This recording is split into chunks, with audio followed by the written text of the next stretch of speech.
ጤና ይስጥልን እንደምናላችሁ የዲጂታል ወሬያችን ነው በቅድሚያ ማራስቶቹ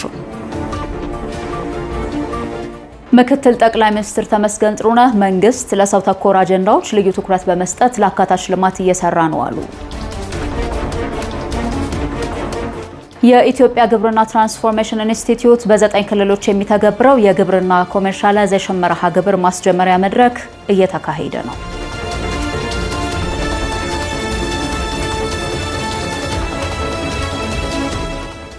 ኢትዮጵያን ጨምሮ የአፍሪካ ሀገራት መሪዎች የባህር በር ጥያቄያቸው ሆኖ ብቅ ብሏል በዋናነት የምንመለከተው ጉዳይ ይሄኛው ነው አብራችሁ ነው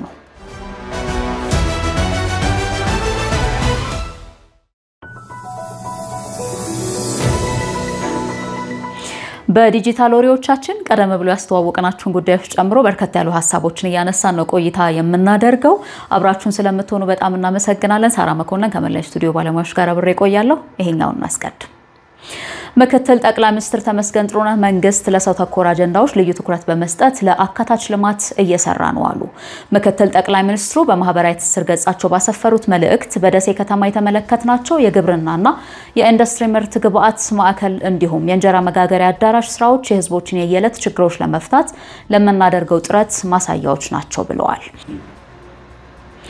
የኢትዮጵያ ግብርና ትራንስፎርሜሽን ኢንስቲትዩት በ9 ክልሎች የሚተገብረው የግብርና ኮመርሻላይዜሽን መርሃ ግብር ማስጀመሪያ መድረክ እየተካሄደ ነው ኢንስቲትዩቱ መርሃ ግብሩን አስመልክቶ እንዳስታወቀው ከፈረንጆቹ 2019 ጀምሮ በተተገበረው የመርሃ ግብሩ የመጀመሪያ ምዕራፍ አበረታች ውጤት ተገኝቷል በሁለተኛው ምዕራፍ ደግሞ ለአየር ንብረት ለውጥ የማይበገር አካታች የእሴት ሰንሰለቶችና የገጠር ትራንስፎርሜሽንን ማሳደግ ትልቅ ትኩረት እንደሚሰጠው ተጠቁሟል የህዝብ ተሳትፎ የልማት ኢኒሺያቲቮችን በማገዝ ረገድ ትልቅ አቅም እንዳለው የመንግስት ኮሙኒኬሽን አገልግሎት ሚኒስትር ዴኤታ ተስፋሁን ጎበዛይ ተናገሩ ሚኒስትር ዴኤታው በማዕከላዊ ኢትዮጵያ ክልል በሐላባ ሲልጤና ምስራቅ ጉራጌ ዞኖች ውስጥ የሚከናወኑ የልማት ስራዎችን ከክልሉ አመራሮች ጋር ተመልክተዋል አቶ ተስፋሁን በሁሉም አካባቢዎች ጸጋዎችን በመለየት ወደ ሀብት ለመቀየር በተሰሩ የልማት ኢኒሺያቲቮች በርካታ ውጤቶች መመዝገባቸውን ገልጸዋል ሁለተኛው የኢትዮጵያና ሳውዲ አረቢያ የጋራ የንግድ ምክር ቤቶች ስብሰባ በአዲስ አበባ ተካሂዷል መርሃ ግብሩ በሁለቱ ሀገራት መካከል ያለውን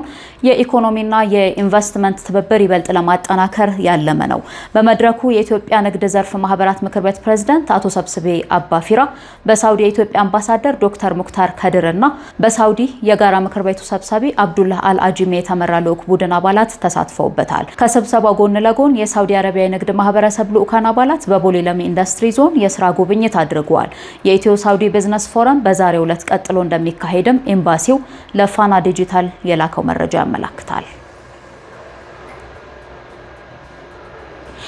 የብሔሮች ብሔረሰቦችና ህዝቦች ቀን ዜጎች በአንድነት ባህላዊ እሴቶቻቸውን የሚያቀርቡበት የሚተዋወቁበትና ልምድ የሚለዋወጡበት እንዲሁም የኢትዮጵያ ብዝሃ ባህሎች እሴቶችና ማንነቶች ደምቀው የሚታዩበት ነው የኢፌድሪ ህገ መንግስትና ፌደራሊዝም አስተምህሮ ማዕከል ዋና ዳይሬክተር ዶክተር ኃይለ ኢየሱስ ታዬ ኢትዮጵያ የብዝሃ ባህሎች ቋንቋዎችና እሴቶች ማንነት ተምሳሌት መሆኗን ገልጸዋል የብሔሮች ብሔረሰቦችና ህዝቦች ቀን ዘንድሮ ለ20ኛ ጊዜ ዴሞክራሲያዊ መግባባት ለህብረ ብሔራዊ አንድነት በሚል መሪ ሐሳብ በማዕከላዊ ኢትዮጵያ ክልል አስተናጋጅነት በሆሳዕና ከተማ ይከበራል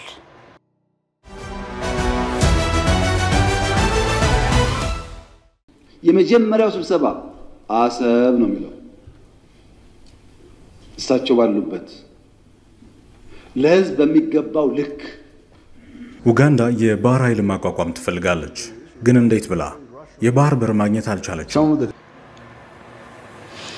ወደ ዋናው አጀንዳችን እናመራለን ኢትዮጵያና የአፍሪካ ሀገራት መሪዎች እንግዲህ የባህር በርን ጉዳይ አጀንዳችን ብለው ይዘው መጥተዋል በጣም መነጋገሪያ ሆኖ ሐሳቦችም እየተነሱ ነው የኡነት ይገባቸዋል የሚሉ ወገኖችም ድምጻቸውን ያሰሙበት ያለ ጉዳይ ነው የኡጋንዳው ፕሬዝዳንት ዮሪ ሙሴቬኒ ሰሞነኛ ጉዳይ ሆኗል በዚህ ዙሪያ ፕሬዝዳንቱ ጠንከር ፈርጠም ብለው ኡጋንዳ በኬንያ በኩል የህንድ ውቅያኖስ ይገባታል ማለታቸው ግርምትም ስጋትም ፈጥሯል Uganda even if you wanted to build a navy how can you build it we don't have access to the sea ኡጋንዳ የባህር ኃይል ማቋቋም ትፈልጋለች ግን እንዴት ብላ የባህር በር ማግኘት አልቻለችም የአፍሪካ የፖለቲካ ወቃቀር ምክንያት አልባ ነው የተወሰኑ ሀገራት ወደብ አልባ ናቸው።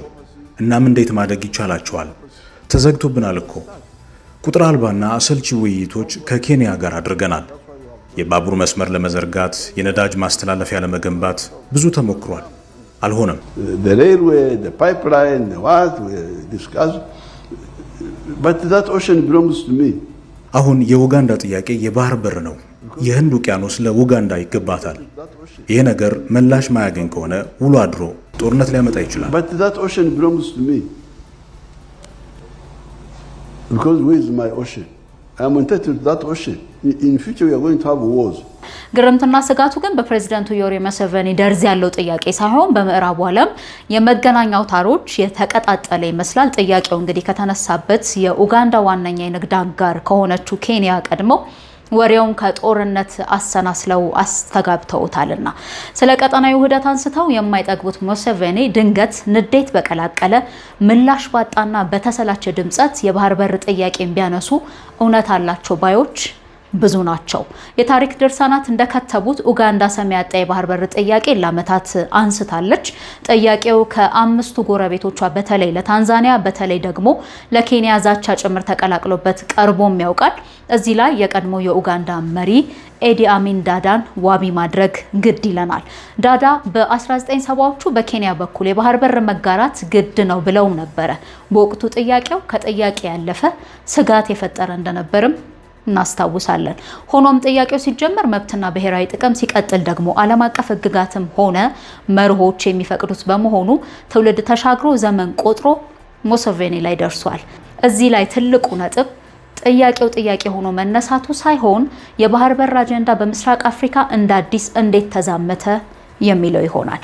የዛሬ ዓመት ገደማ በፈረንጆቹ አዲስ ዓመት ኢትዮጵያ በጠቅላይ ሚኒስትሯ በኩል አንድ ጉዳይ ይፋ አደረገች። ጉዳዩ ኢትዮጵያ ለሶስት ትውልድ ያህል ኢፍትሃዊ በሆነ መንገድ ያጣችውን የባህር በር ጥያቄ ምላሽ ጅማሮ ነበር። ኢትዮጵያ እንደ ሀገር ያነሳችው ጥያቄ በሁሉም መመዘኛዎች ልክና ተገቢ ሆኖ ሳለ ታሪካዊ ጠላቶቿ ግን ሀገራትና መገናኛ ብዙሃንን ያስጮሁ ጀመር። የሆነ ሆኖ እንደ ሀገር የተያዘው አቋም የመልማት ፍላጎትና መብት በመሆኑ ጩኸት እየቀዘቀዘ የድጋፍ ድምጽ ደግሞ እየጎላ መጣ። እንዲያውም እንደምናስታውሰው በተባበሩት መንግስታት ሶስተኛው በማደግ ላይ ያለው የባህር በር የሌላቸው ሀገራት ጉባኤ ላይ የመንግስታቱ ድርጅት ዋና ጸሐፊ አንቶኒዮ ጉተሬዝ ጩኸቱ ላይ በረዶ መቸለሳቸው አይዘነጋም። Geography should never define destiny. Yet for the 32 landlocked developing countries across Africa, Asia, Europe and South America, geography too often limits development opportunities and entrenches inequality. አንድ ነገር መታወቅ ይኖርበታል። የመልክዓ ምድር አቀማመጥ እጣ ፈንታ ሆኖ መወሰድ የለበትም። ያም ሆኖ በአፍሪካ፣ በደቡብ አሜሪካ፣ በእስያና በአውሮፓ የሚገኙ 32 ወደብ አልባ ሀገራት እድገት እጣ ፈንታ ሆኖባቸዋል። Relying on raw commodity exports, exposed to volatile international prices and constrained by narrow economic bases. ይህም ሀገራቱን ለከፍተኛ የመጓጓዣ ወጪ ሲዳርግ ከዓለም ገበያ ያላቸው ድርሻ አናሳ እንዲሆን አድርጓል። ያ ማለት ሀገራቱ አምርተው ለውጭ ገበያ ከሚልኩትና ከሚያገኙት ገቢ ይልቅ የብድር ጣሪያቸው አደገኛ ደረጃ ላይ እንዲደርስ ያደረገ ነው። በጊዜ ሂደት የጸጥታ ችግር ብሎም ግጭት እንዲፈጠርም ያደረገ ነው። ይህ የተባበሩት መንግስታት የወደብ አልባ ሀገራት ጉባኤ ችግሮችን ሳይሆን መፍትሄ የምንፈልግበት ይሆናል። የባህር በር የሌላቸው ሀገራት ካላቸው የሚጠቀሙበት እንዲሁም በጊዜ ሂደት የባህር በር የሚያገኙበትን መንገድ መፍጠር ይኖርብናል። የተባበሩት መንግስታትም ይህ እንዲሆን ድጋፍ ያደርጋል። And fully unlocking the development potential of landlocked developing countries. The United Nations is proud to stand with you in this effort. ከዚህ በኋላ የኢትዮጵያ የባህር በር ጥያቄ በልዕለ ኃያሉ አሜሪካ፣ በፈረንሳይ፣ በጣሊያን፣ በእስራኤልና በሌሎች ሀገራት ተቀባይነት እንዳለው መንግስታቱ ማረጋገጫ ሰጡ። ከጀርባ ሀገራትና ሚዲያዎችን ሲያጮሁ የነበሩ ጠላቶቿም የአጀንዳ ስለታቸውን ወደ ሰገባቸው እንዲከቱ ተገደዱ። የኢትዮጵያ የባህር በር ጥያቄ በመርህ ደረጃ ሉዓላዊ ተቀባይነት በማግኘት ብቻ አልተገታም። በምስራቅ አፍሪካ ሀገራት ዘንድ ወጣ ገባ ሲል አንዳንዴም ተዳፍኖ የቆየውን የባህር በር ጥያቄ እንደ አዲስ እንዲቀጣጠል አድርጓል። ታንዛኒያ ለዚህ ቀዳሚ ምሳሌ ነች።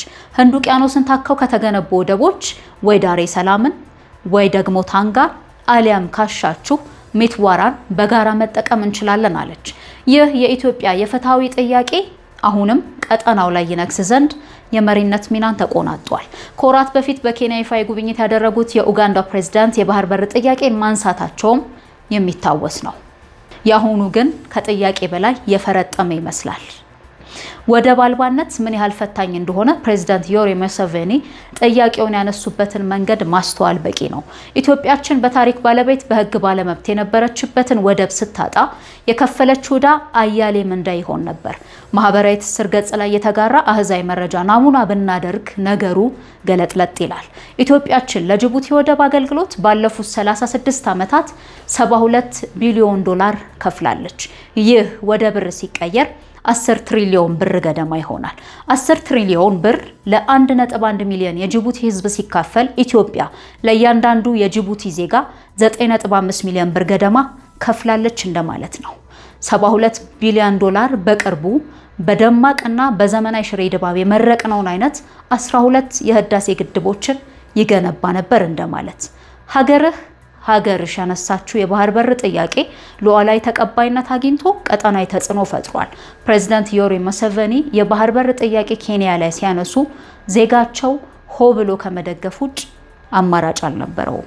ጉዳዩ እዚህ ላይ ነው። ሀገርሽ የባህር በር ጥያቄ ስታነሳ ዜጎቿን ከከፋ ድህነት ለማላቀቅ ስትጣጣር ቀኟ ትሆናለህ ወይስ? እኛ የቀይ ባህር ጉዳይ ህጋዊ፣ ታሪካዊ፣ መልክዓ ምድራዊ እና ኢኮኖሚያዊ ጥያቄ ነው ብለን እናምናለን።